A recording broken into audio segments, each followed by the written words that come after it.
नमस्कार साथियों, विधानसभा का सत्र बुलाया जाता है लोगों की समस्याओं के बारे में बात करने के लिए, विपक्ष के सवालों के जवाब देने के लिए।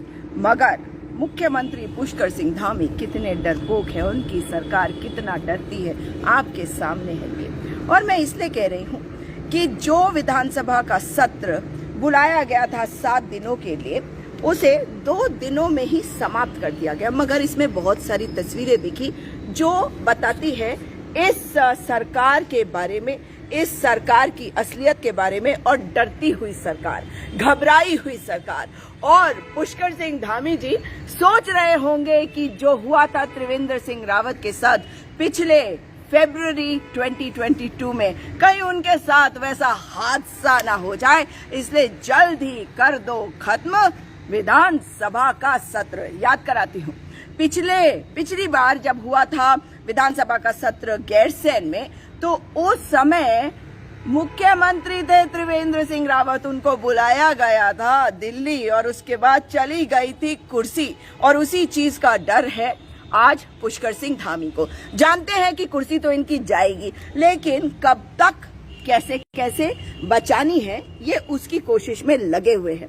मगर विधानसभा में हमने जो देखा वो बता रहा है कि ये सरकार डरती है विपक्ष के सवालों से, डरती है कि जनता के मुद्दों को उठा लिया गया और जनता को दिखाई दे गया कि सरकार के पास कोई जवाब ना हो तो उन्हें क्या करने की आवश्यकता है, उन्हें भागने की आवश्यकता है, छुपाने की आवश्यकता है। और यही कर रही है धामी सरकार। हमने देखा जो संसदीय कार्य मंत्री अपने अहंकार में डूबे हुए हैं। क्यों? क्योंकि जो नियुक्ति घोटाला है विधानसभा का, वो उन्हीं के कारण हुआ। उन्होंने खा ली है नौकरियां उन लोगों की जिनको नौकरी पे रखा गया था 2016 से 2022 के बीच।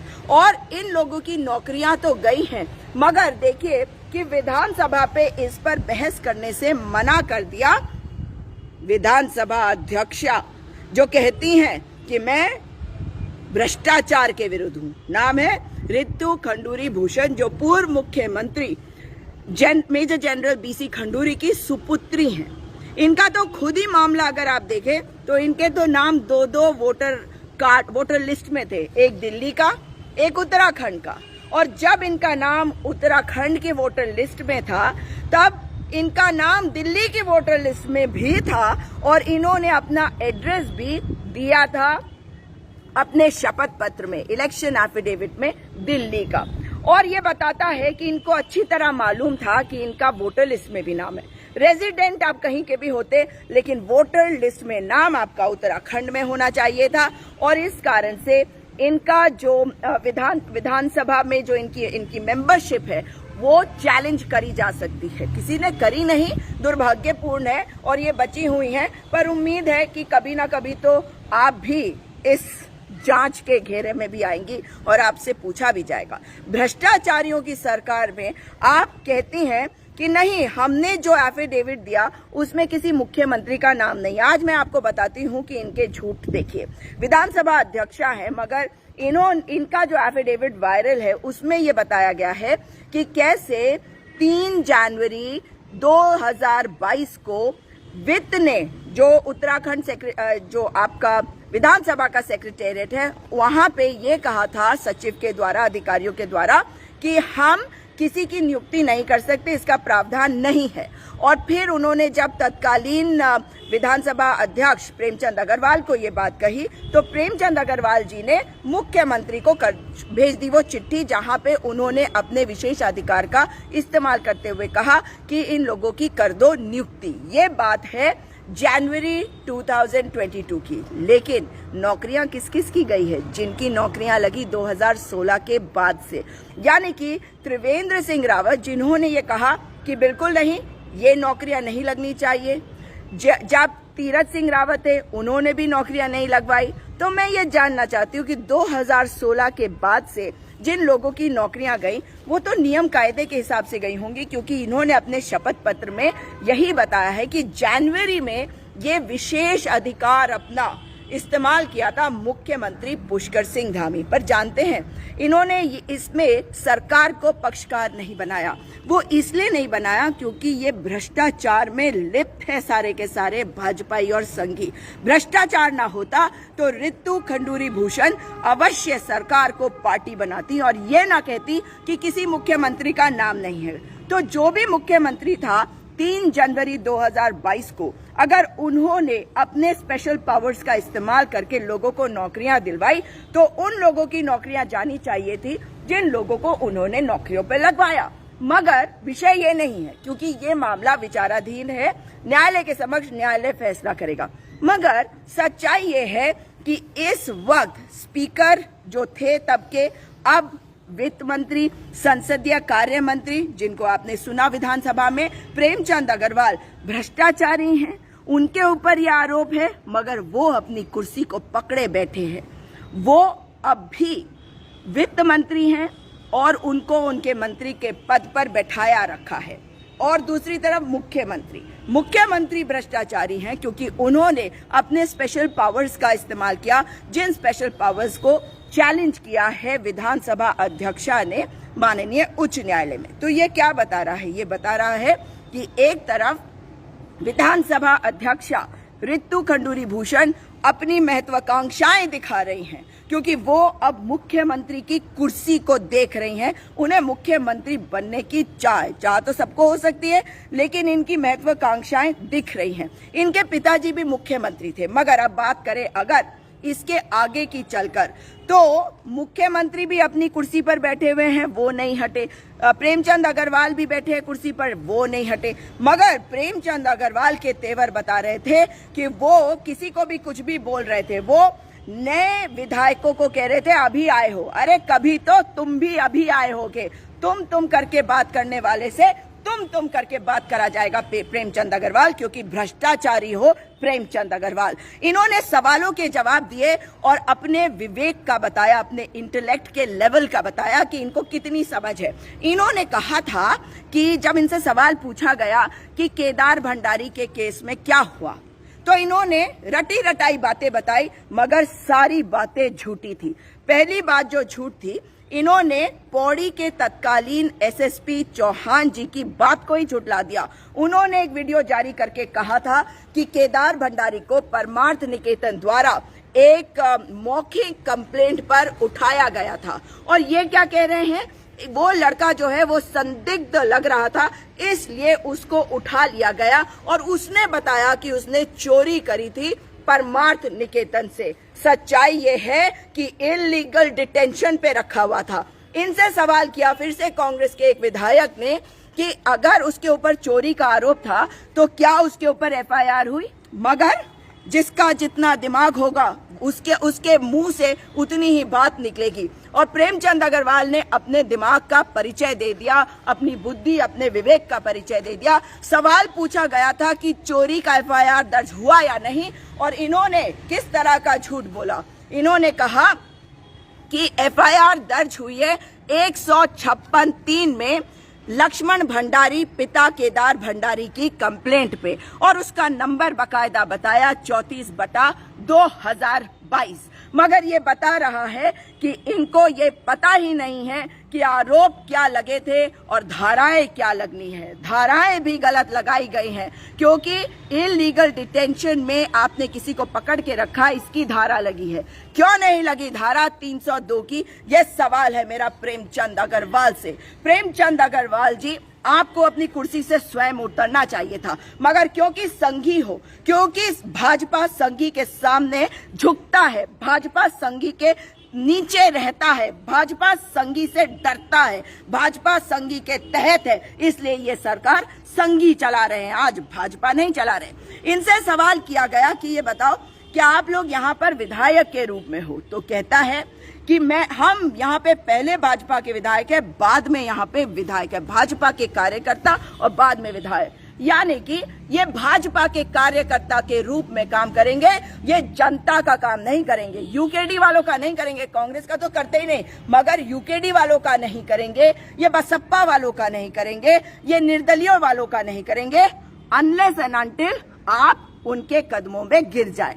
ये बता रहा था इनका स्टेटमेंट, जो कहा था इन्होंने सदन में कि हम भाजपा के कार्यकर्ता पहले हैं, बाद में विधायक हैं। तो आज अगर आपके बच्चे सड़कों पे हैं, अगर नौकरियों के लिए सड़कों पर आंदोलन करते हैं, तो वो सिर्फ इसलिए क्योंकि प्रेमचंद अग्रवाल ने साफ कर दिया कि ये सरकार सबकी नहीं, ये सरकार भाजपा के कार्यकर्ताओं की है, केवल और केवल भाजपा के कार्यकर्ताओं की। ये सरकार में जो मंत्री हैं वो ये नहीं कहते कि हम मंत्री सबके हैं, वो कहते हैं कि हम भाजपा के कार्यकर्ता हैं, विधायक बाद में है। यानी कि विधायक का काम नहीं करेंगे, भाजपा का प्रचार प्रसार करेंगे, भाजपा के कार्य को आगे बढ़ाएंगे विधानसभा के अंदर भी।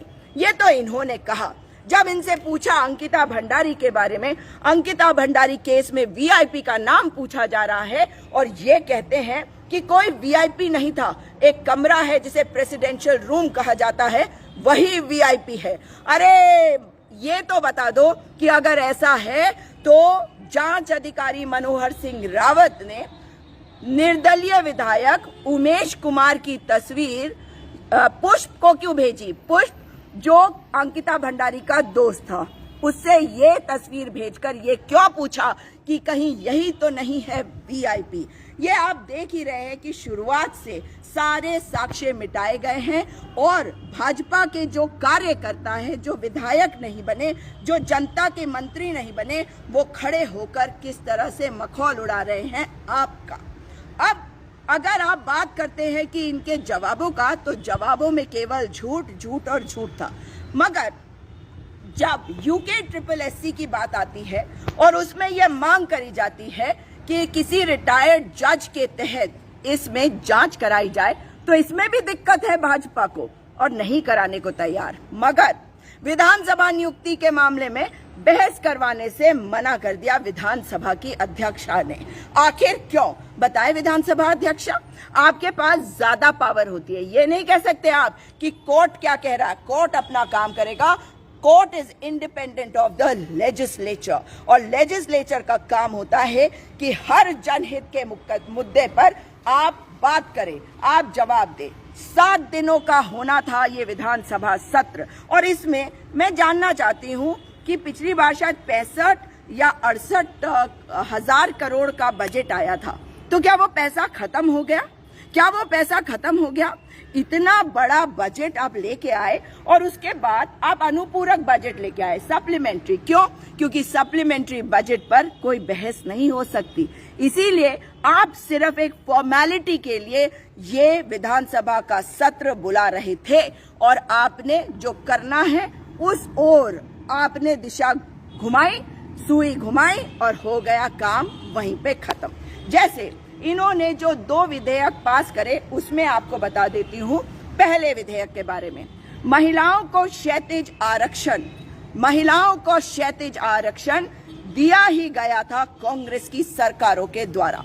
हाँ, दिया गया था जियो के माध्यम से, जियो के माध्यम से दिया गया था। 2 जियो इसके बारे में है। मगर उसके बाद हरियाणा की एक महिला ने इस बार एक पिटीशन दाखिल करी माननीय उच्च न्यायालय के समक्ष, जो आज तक ना हुआ, वो भाजपा के काल में हुआ, बिकॉज ये काल के ही बराबर है। और क्या हुआ कि ठीक प्रकार से पैरवी नहीं करने के कारण महिलाओं का क्षैतिज आरक्षण खत्म कर दिया माननीय उच्च न्यायालय के द्वारा।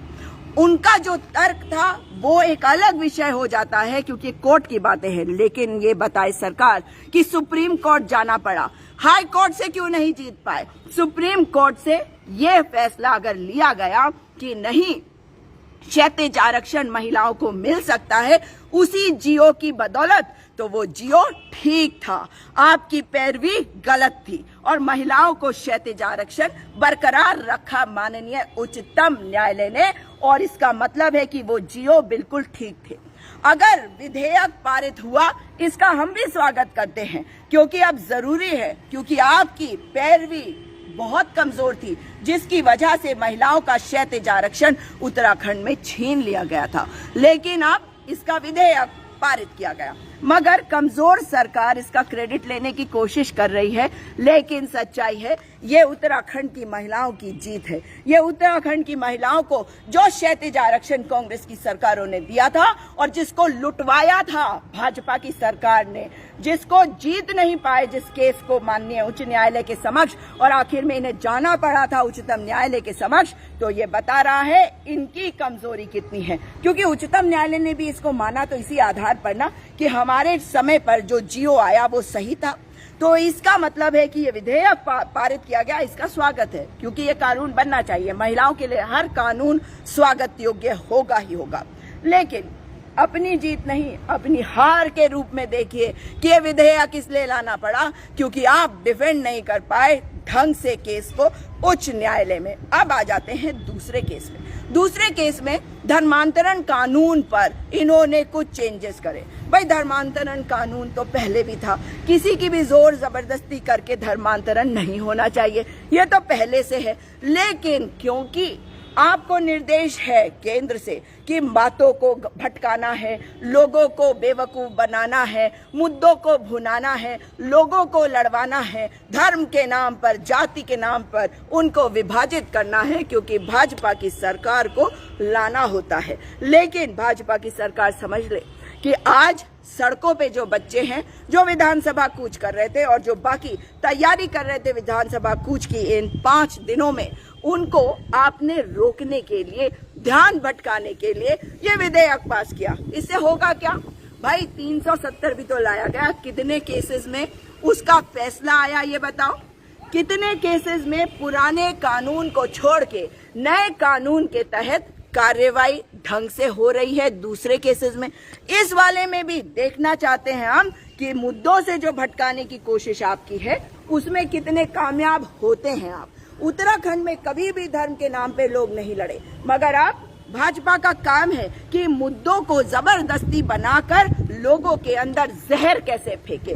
मगर मैं फिर कहूंगी और आप लोगों से भी कहूंगी कि धर्मांतरण जबरदस्ती का गलत है, लेकिन अगर कोई किसी धर्म में विश्वास करने लगे तो आप उसे नहीं रोक सकते, ये देश का संविधान अधिकार देता है। लेकिन भाजपा ऐसे दिखाने की कोशिश करती है जैसे वो बहुत कुछ कर सकती है, कर कुछ नहीं सकती।